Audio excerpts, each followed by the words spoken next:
Seasonal వ్యాధుల పట్ల ప్రజలు అప్రమత్తంగా ఉండాలని వెల్దుర్తి మండల వైద్యాధికారి డాక్టర్ శిరీష్ సూచించారు. వెల్దుర్తిలో సోమవారం మీడియా సమావేశం నిర్వహించారు. పరిసరాలను పరిశుభ్రంగా ఉంచుకోవాలని, నీటిని కాచుకుని వాటిని తాగాలని, వేడి ఆహారం తీసుకోవాలని సూచించారు. వాతావరణంలో మార్పుల వల్ల విషజ్వరాలు వస్తున్నాయని ఆమె తెలిపారు. దోమల నివారణకు చర్యలు తీసుకోవాలని ఆమె సూచించారు. ఏవైనా అనారోగ్య సమస్యలుంటే వెంటనే ప్రభుత్వ ఆసుపత్రిని సందర్శించాలని, అన్ని రకాల మందులు అందుబాటులో ఉన్నాయని ఆమె సూచించారు. 24 గంటల పాటు ప్రభుత్వ ఆసుపత్రిలో సరైన వైద్యం అందిస్తున్నామని ఆమె అన్నారు. జ్వరం తీవ్రత ఉన్నట్లయితే వెంటనే వైద్య పరీక్షలు చేయించుకోవాలని ఆమె ప్రజలకు సూచించారు. నమస్కారం అండి, Veldurthi medical officer doctor Sirisha మాట్లాడుతున్నాను. సో ఇప్పుడు సీజనల్ వ్యాధులు వస్తున్నాయి. సో సీజనల్ వ్యాధుల్లో మనకి కామన్గా వచ్చేది జ్వరాలు, జలుబు, దగ్గు అండ్ గొంతు నొప్పి. సో సీజనల్ వ్యాధుల్లో మనం చూసుకోవాల్సింది ఇంకోటి ఏంటంటే, పద్దాక వర్షం పడుతుంది కాబట్టి మన చుట్టూ ఉన్న పరిసరాలు నీట్గా పెట్టుకోవాలి. డెంగ్యూ దోమలు లార్వా పెరగకుండా చూసుకోవాలంటే నిల్వ ఉన్న నీళ్ళు ఉండకూడదు. సో అవన్నీ క్లీన్గా పెట్టుకోవాలి.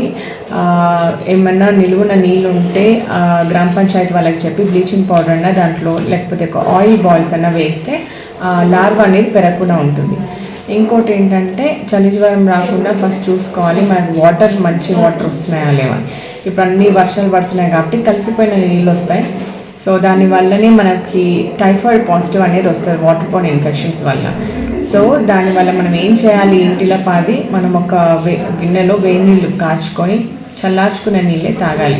డైరెక్ట్ ట్యాప్ వాటర్ తాగేస్తే ఏమవుతుందంటే మన లోపల ఆ బ్యాక్టీరియా అనేది పెరిగేసి మనకి వెలిగే టైఫాయిడ్ ఇన్ఫెక్షన్ అనమాట. సో దాన్ని మనం అట్లా అరికట్టుకోవచ్చు. ఇంకోటి ఏంటంటే, లూజ్ మోషన్స్ అవుతూ ఉంటాయి ఈ కాలంలో. సో బయట తినొద్దు, మళ్ళీ నీళ్ళు కూడా కాచుకొని తాగాలి. చేతులు శుభ్రంగా ఉంచుకోవాలి. ప్రతి పని చేసిన తర్వాత ఏదైనా తింటున్నాము అంటే చేతులు శుభ్రంగా కడుక్కున్న తర్వాతనే మనం తినాలి. అట్లయితేనే మనం ఈ లూజ్ మోషన్స్ని ఆపవచ్చు. లేదంటే ఖచ్చితంగా లూజ్ మోషన్స్ అయ్యే ఛాన్సెస్ ఉంటాయి. ఈ ఈగలు వాడకుండా చూసుకోవాలి. దోమలు, ఈగలు ఎట్టి పరిస్థితుల్లో రాకుండా చూడాలంటే చుట్టుపక్కల ఉన్నవన్నీ నీట్గా ఉంటేనే అవుతాయి మనకి. సో మనకి కేసెస్ ఆబ్వియస్లీ చాలానే వస్తున్నాయి, ఫీవర్ కేసెస్. కానీ అందులో ఎటువంటి డెంగ్యూ కానీ టైఫాయిడ్ కానీ లేవు, జస్ట్ వైరల్ ఫీవర్సే. అది వాతావరణ మార్పిడి వల్ల వస్తుంది.